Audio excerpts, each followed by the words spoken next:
right here, the hackthisite.org, hack4u.org, hackergames.net, dareyourmind.net, and numbers.org. It's Moz reversing. So I was actually going to show you a little example from one of these websites, the hack4u.org website. I'll show you how that works. It's a pretty fun website. I mean, these sites are pretty fun. They'll waste time, and you might learn some things at the same time. So I started with level 0. It's pretty easy. It's basic. So I'm not going to show you that example. I'll show you level 1, which deals with the HTML, trying to find the password. So you're given the username and the password boxes. You have to somehow sign in. You have nothing in there. You check in. It's going to say you're wrong. So you somehow have to figure out what the passwords are and the username. So to do such a thing, you're going to go to the page source in this case, and using the page source you can sometimes find usernames and passwords and things like that just looking through the HTML text. In this particular case, you're going to look for something that just has password. You could control F and just do password, some things like that, where you want to find where password is found in the text. So right here we have enter the username and enter the password. It says type text and then password, and the name is text2 and text1, where I tried those first and it was a failed attempt, so I came back and looked around here some more to see if I could find something to replace those, and sure enough, going right over here, it actually tells you to change the value of text2 with sys, and change the value of text1 to this jumble of letters, text2 and text1 being name and password.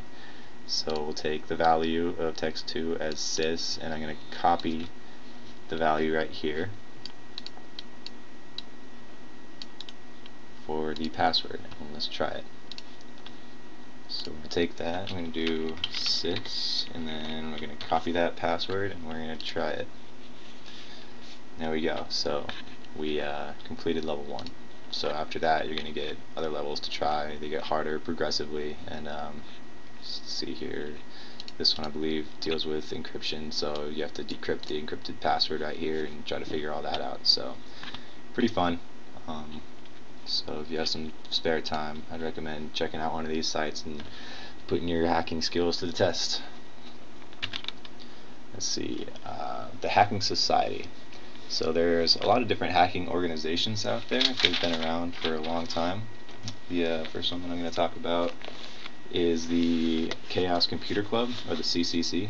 It was created in 1981. The CCC is recognized as the largest and most influential hacker organization in the world.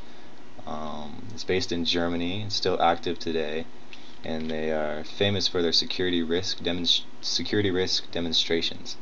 So, for example, back when they started, they hacked into a bank in Hamburg, Germany, and stole X amount of money. And then the next day, when this was public, there's actually a news crew at the bank when the CCC returned the money. So they are pretty famous for just showing off their skills. The Legion of Doom is a hacking organization that was active from 1984 to 1990. Legion of Doom created the first invite-only, hacker-only BBS. So that was just for hackers and crackers. You had to be invited into the BBS, and not only that, you had to crack a password just to get into the BBS. So some hacker conferences, that some which are still around, some are not. The Chaos Communications Conference deals with the CCC. Began in 1984. It's held each year in Berlin. It was held each year in Berlin. The conference focuses on hacking, science, communication, society, and culture.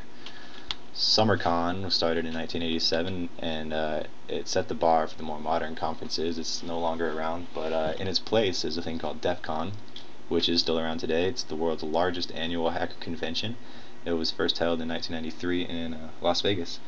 There's a wide range of attendees, including general interest groups, federal government employees, lawyers, and hackers, of course. It focuses on hacker-related subjects, social events, and they also have contests. One of their most famous contests is it's actually a capture the flag game done over a computer network, where teams of hackers try to defend and attack computers over the networks. So the first one to make it through the other network wins, or capturing something and bringing it back, capture the flag, that kind of thing. 7,000 people actually attended DEF CON last year. So another conference is called Hackers on Planet Earth, or HOPE. It's sponsored by 2600, the magazine. It started in 1994. Conferences are heavily interested in political and social agendas that motivate and support hacker activities.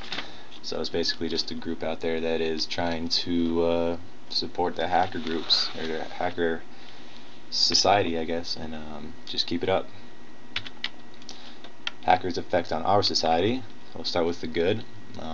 White and gray hat hackers have done some positive things in the computing world. We have organizations such as Free Software Foundation that allows users to use, study, copy, modify, and redistribute computer programs freely.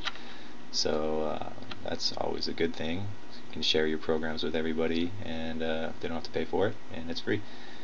Gray hat hackers have also helped when it comes to finding vulnerabilities in computer programs. That also goes with white hackers, thus allowing the creator to fix the problem before a malicious intent user finds the same hole.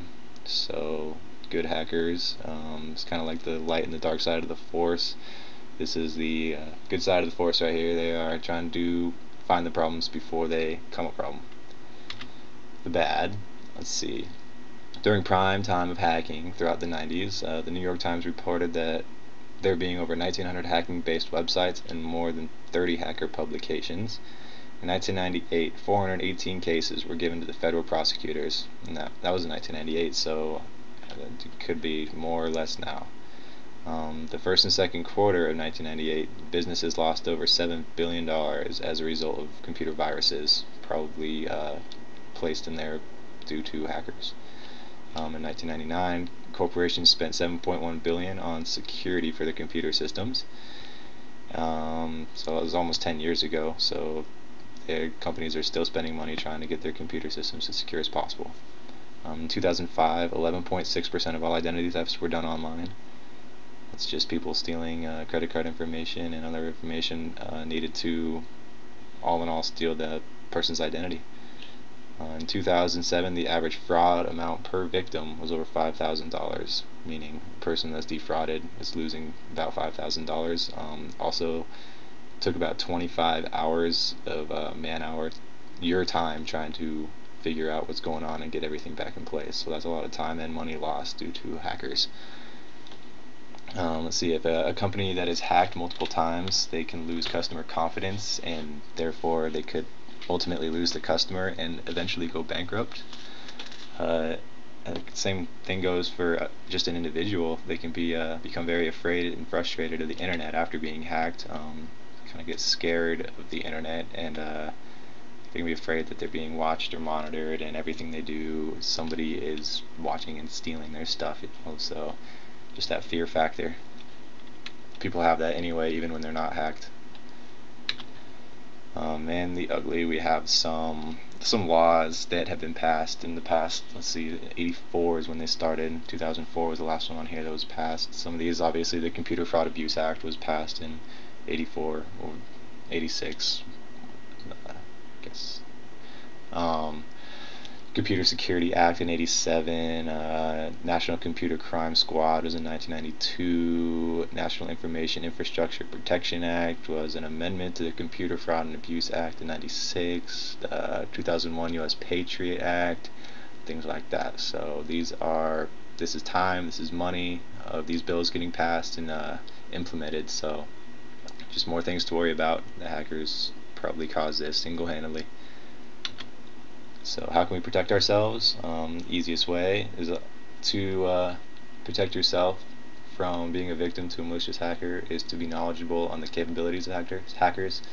I mean, some hackers really do make a living trying to get into unsuspecting people's systems, steal their identities, steal their credit card information, steal their money, steal their life.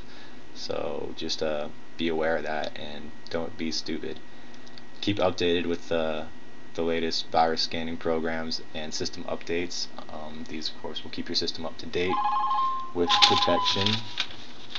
And, of course, be careful of what you do on the internet. Just because it looks trustworthy doesn't mean it always is. So that is my presentation on hacking. I hope you enjoyed it.